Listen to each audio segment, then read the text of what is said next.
All right, man, we back. Goku in DC season 4, episode 12. All right, in this episode, Poison Ivy is going to help out our Boy Scout Superman. As always, I want to give a shout out to the members, man. Jason 57835, John Lane 2016, OD Demon Wolf 34, and Quote A Moke, man. Appreciate the memberships, man. It helps this channel, helps me get better stuff for the channel with more currency and all that. You know what I'm saying? So appreciate that, and shout out to the subscribers. Anyway, let's get into it. Superman hovered over his mission target. The term hive felt inadequate. Before him was a pulsating organic fortress that had overgrown to a landscape, a sickly green mountain range of briars and dense plant matter. Tiny chittering Cybermen, not dozens but seemed to be hundreds, swarmed across its surface, their numbers dwarfing any past encounter. His eyes glowed ever so faintly as he activated his full sensory array, using his X-ray vision maps.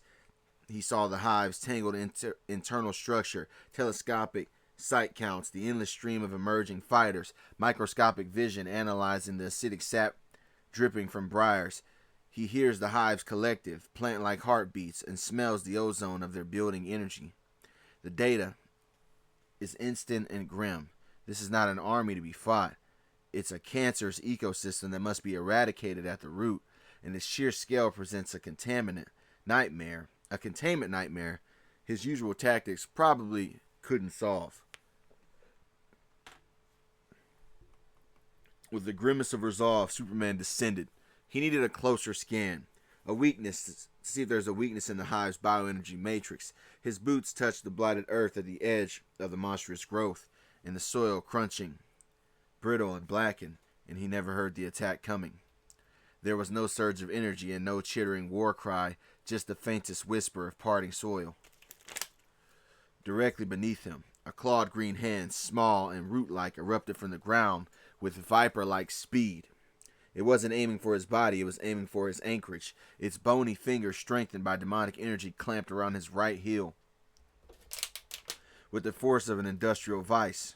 Superman's eyes widened in shock as he looked down. A single Cyberman had buried itself mere inches under the surface, a living landmine of infinite patience. Its expressionless face stared up, its eyes already glowing with a ferocious, unstable red light. Not the green of the normal self-destruct, but the violent crimson of Trigon's power. It was all the sound that it made. Then the word around him detonated. This was not the concentrated fiery blast of the originals. This was a catastrophic implosion of corrupted energy. The explosion was twofold. First, a sphere of pure concussive force, magnified tenfold by the demonic infusion, hammered upward with the focused intensity of a bunker-busting missile, directly into Superman's standing form.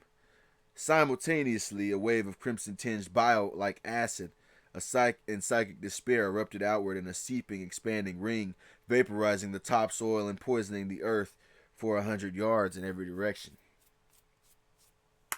The sound was a deafening wet gloom, less a bang and more the noise of reality itself being locally digested in some sort of way.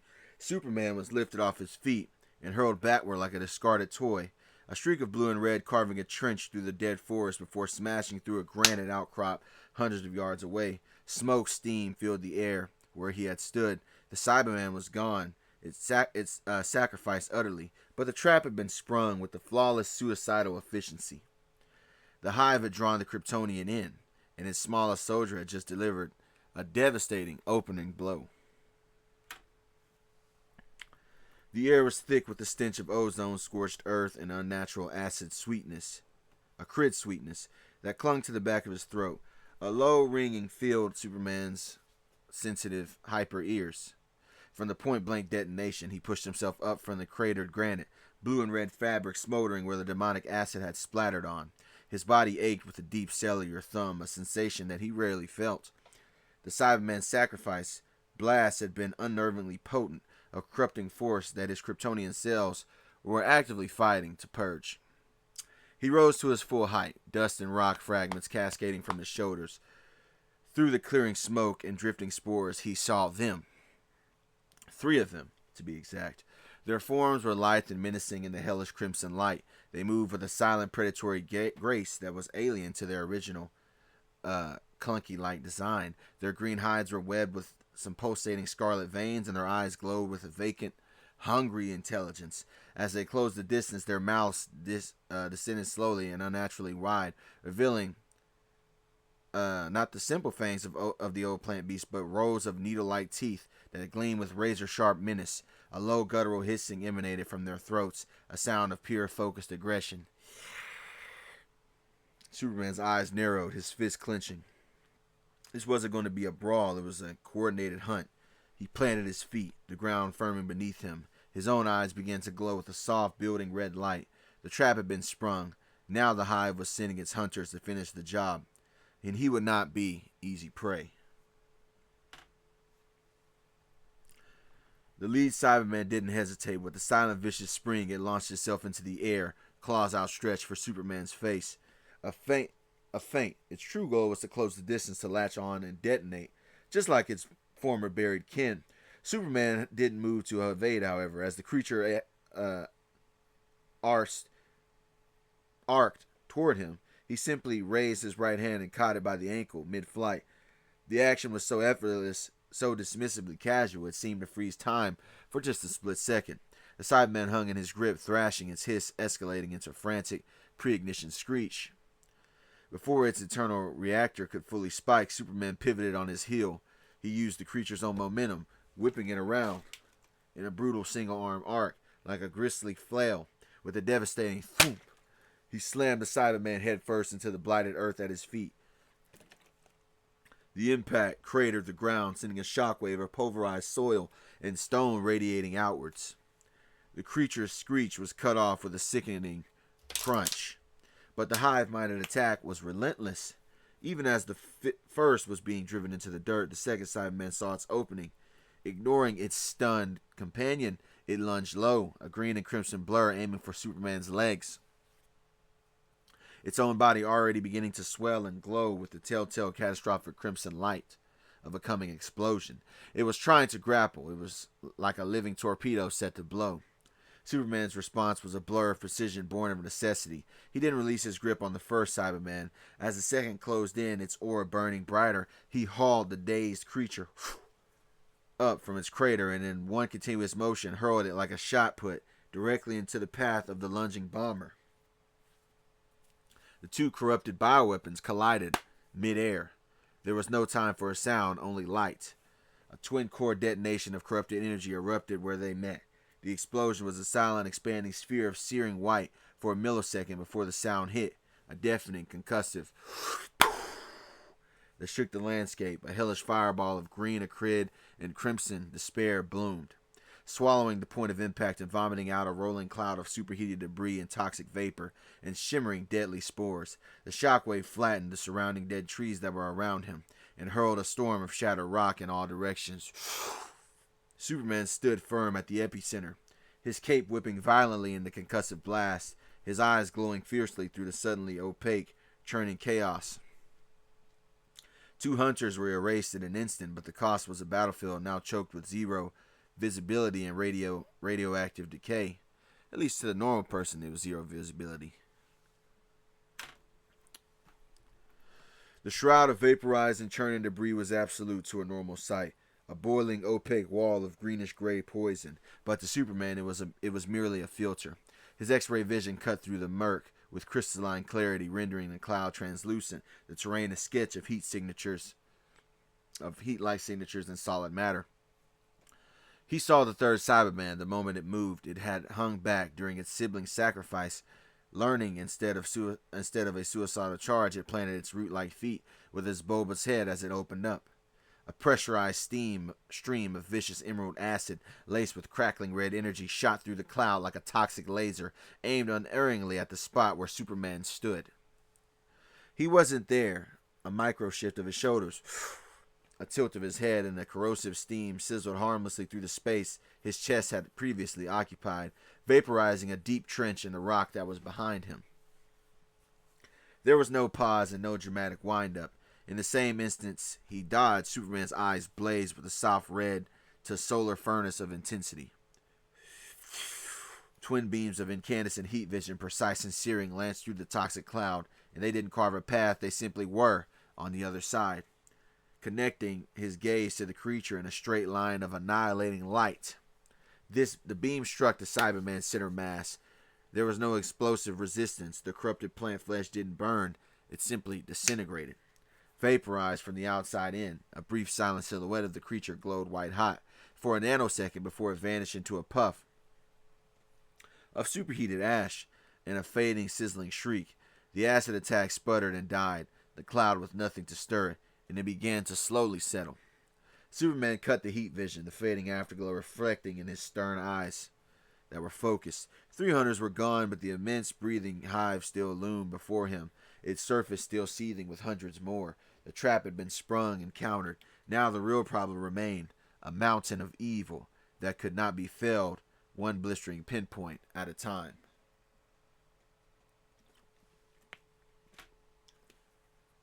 As the last of the acidic vapor dissipated, Superman's grim assessment solidified. The hive pulsed, and from its fibrous weeping surface, a new wave detached. 10 more Cybermen, their scarlet-veined forms clambering over the scorched earth with silent purpose. They fanned out a coordinated skirmish line, ignoring their vaporized kin before them. The message was clear: attrition. They would keep coming, an endless tide, draining him and wearing him down until a lucky strike or a cumulative blast could finish what the first trap had started and tried to do. He braced himself, calculating the angle for a wide area heat vision sweep that would vaporize the group but risk igniting the volatile spores saturating the air around. Before he could act, the ground itself rebelled. Thick ropey vines as dark as old blood and studded with thorns the size of daggers erupted from the blighted soil. They moved with shocking speed and sentience, not growing but like lashing, coiling around ankles, torso, and limb with the force of industrial cables. The 10 Cybermen were snatched mid-stride, yanked into a tangled thrashing knot of plant matter and shrieking bioweapons. They hissed and flailed, claws scrabbling against the unyielding vines as acidic spit sizzling harmlessly against the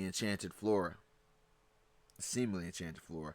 Superman didn't question and reprieve. He saw the opening, a perfect immobilized cluster of the enemy. Inhaling deeply, he exhaled not the fire of his heat vision, but the focused azure torrent of Arctic cold. His freeze breath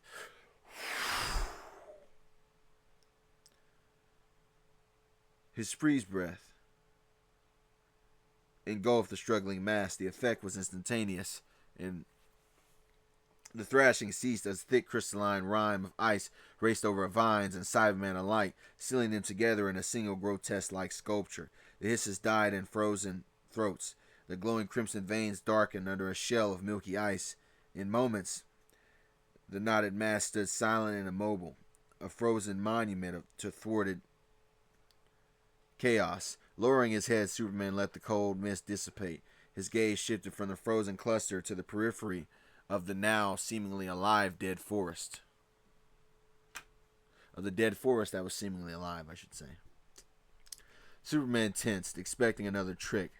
The voice was unmistakable. A low, sultry purr that seemed to emanate from the shadows themselves. He turned his eyes and narrowed them. Poison ivy stood framed by the skeletal remains of a petrified oak, looking more like a forest dryad than a prisoner. Her skin seemed to drink the meager light, pale and smooth, and her hair cascaded with the living ivy down her shoulders.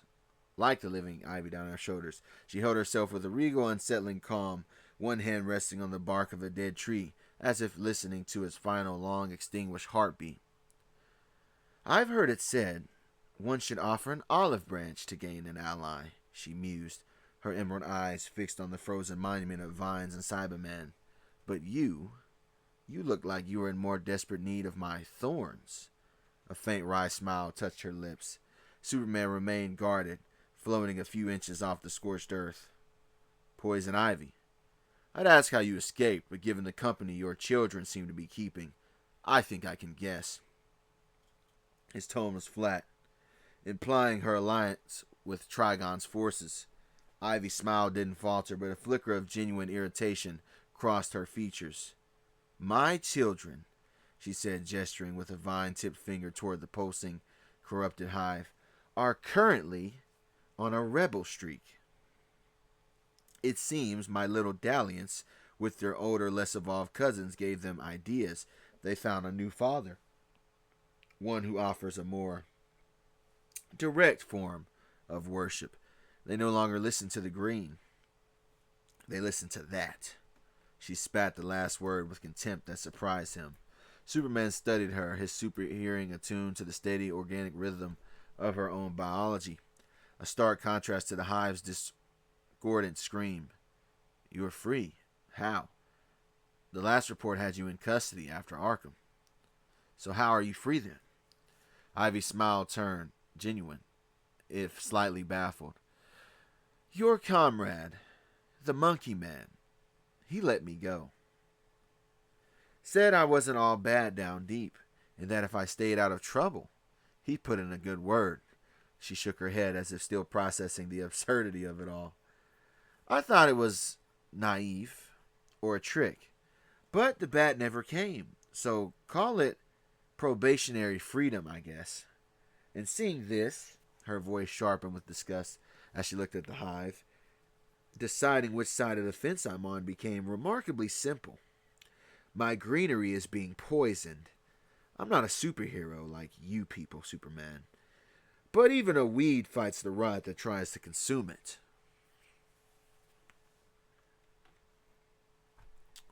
Superman's eyes narrowed, processing Ivy's claim. Her disgust for the hive felt genuine, a botanical revulsion that resonated within her steady chlorophyll-infused body signature. So you can control them, he asked, skepticism warring with necessity. They're corrupted, merged with energy that defies natural law. You can't control them, I'm sorry. Control is the wrong word, Ivy corrected, a vine snaking from her wrist to caress the frozen cluster. Though they have legs and mouths, they are plants. They respond to persuasion, to dominance. The green song is weak here, drowned by that static. She gestured at the crimson sky. But the root of them is still botanical, still linked to the earth I command. I can reassert the original template, remind them of their first mother, but I need to reach the heart of the hive, the primary growth node. It's broadcasting Trigon's corruption like a poison root system. From there, I might be able to overwrite the signal. Superman followed her gaze to the monstrous pulsating mass. Are you sure this will work? He asked, his decision made. Ivy smirked, and the petrified forest around her seemed to lean in. Thick brambles erupted from the cracked earth, weaving into a mobile, protective thicket around her. Just get me to the center, Man of Steel. I'll handle the family intervention part. Superman's mind raced. A frontal assault risked detonating the hive in a chain-like reaction, potentially leveling the city and spreading toxic demonic spores for miles. He needed a surgical strike, maximum force with zero waste, a scalpel made of pure velocity.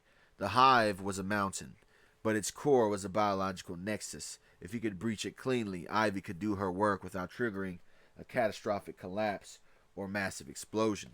He turned to Poison Ivy, his expression resolute. Get ready. I'm about to make you a door.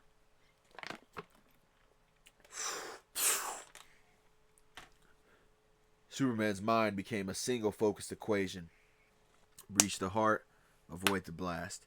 He didn't just fly. He dropped into a runner's crouch, the blighted earth cratering beneath his boots. Then he launched himself into a low, flat orbit around the perimeter of the gargantuan hive. He wasn't breaking the sound barrier, he was shattering it.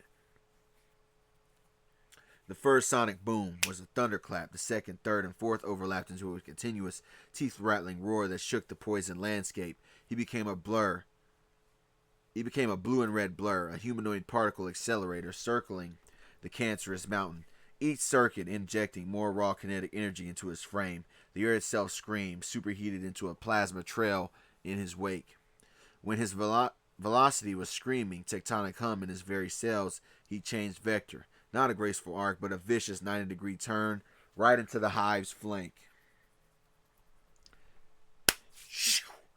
The impact was catastrophic, but precise. He struck with like a hypersonic needle.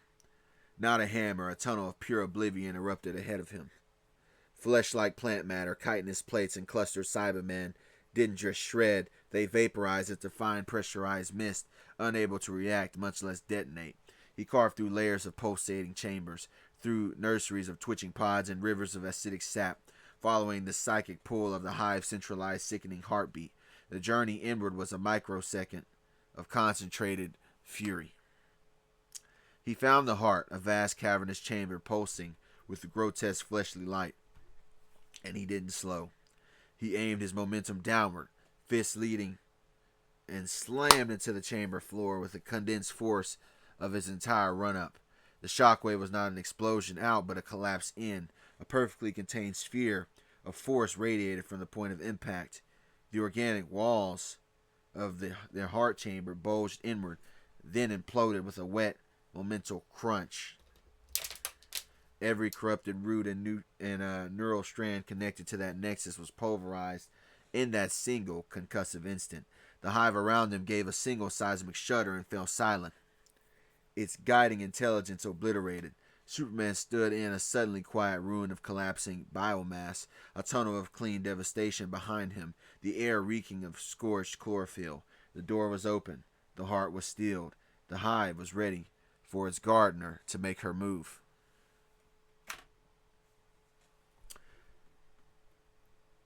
As he began, the silence, however, was a lie.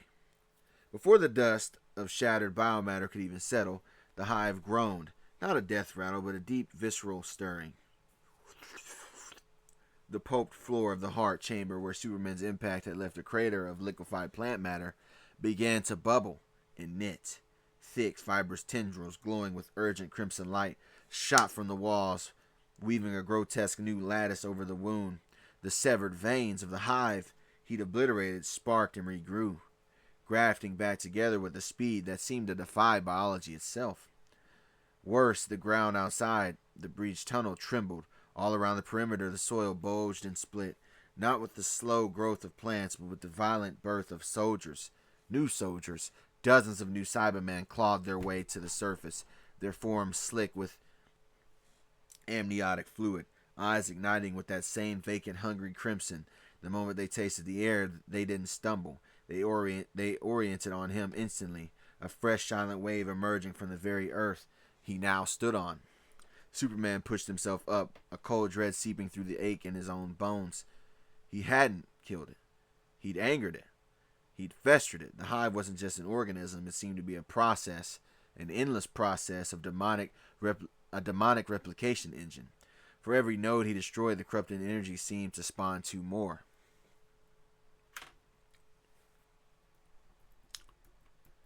Before the freshly born Cyberman could launch their assault, a streak of emerald and pale white shot past Superman.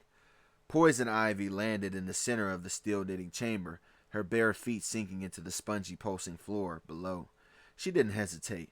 With a sharp, decisive motion, she drew a thorn from her own vine and slashed it across her palm. Her blood welled up, not just with the scent of iron, but of rich soil and blooming nightshade.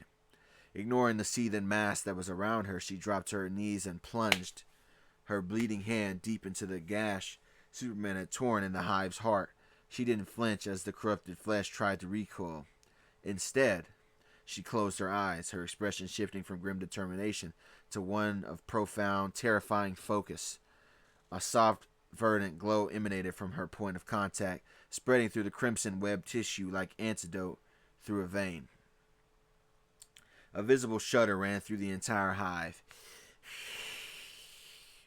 The newly emerged Cybermen, who had been poised to attack, froze mid-crouch. Their glowing crimson eyes flickered, the hellish light sputtering and fading. Replaced by the curious, they turned their bulbous heads toward Ivy, their posture shifting from predatory aggression to a strange, plant-like attentiveness. They didn't kneel, but they grew still, watching her as sunflowers tracked the dawn. The frantic demonic replication ceased. The hive's aggressive hum faded into a low vegetative thrum. Ivy had not commanded them. She had reminded them. She had broadcast the older, deeper song of the green itself, and for now the corrupted children were listening, their programming momentarily overwritten by the memory of their original queen. The tension in the chamber didn't break. It transformed.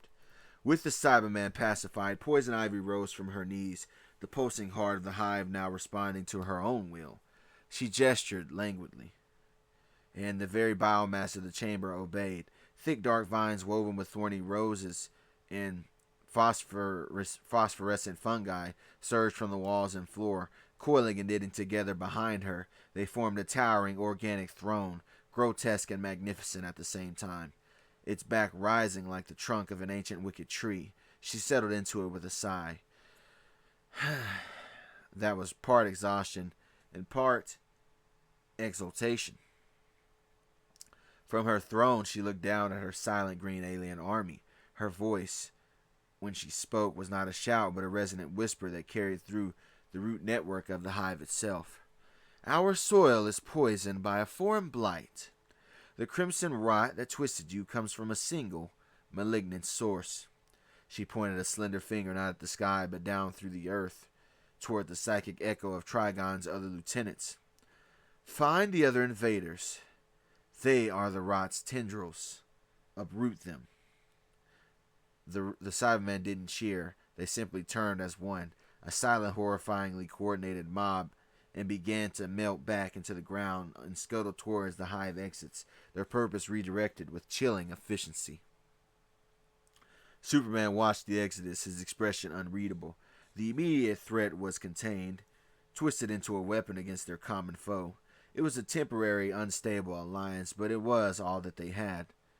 And he turned to leave. Superman. Ivy's voice stopped him, softer now. He glanced back. She looked down at him. From her throne of living matter, a strange, almost wistful expression was now resting on her face. When you see him, tell Goku. A faint, genuine smile touched her lips. Tell him this is me being good. With a final nod, Superman shot toward the hole that he'd made. A blue streak returning to the hellish sky. Below him, Poison Ivy, the reluctant queen of a corrupted garden, directed her children to wage war against the devil itself. And they would focus on the demon clan of Piccolo's army. Of King Piccolo's army. So yeah, that'll be the episode. I want to show you guys another leftover picture. I want to show you. Look at Superman. What is Superman looking at, man? Come on, man. I just thought that was kind of funny how that turned out. But anyway, yeah, man. I hope you guys enjoyed it, man. There's Poison Ivy turning a new leaf.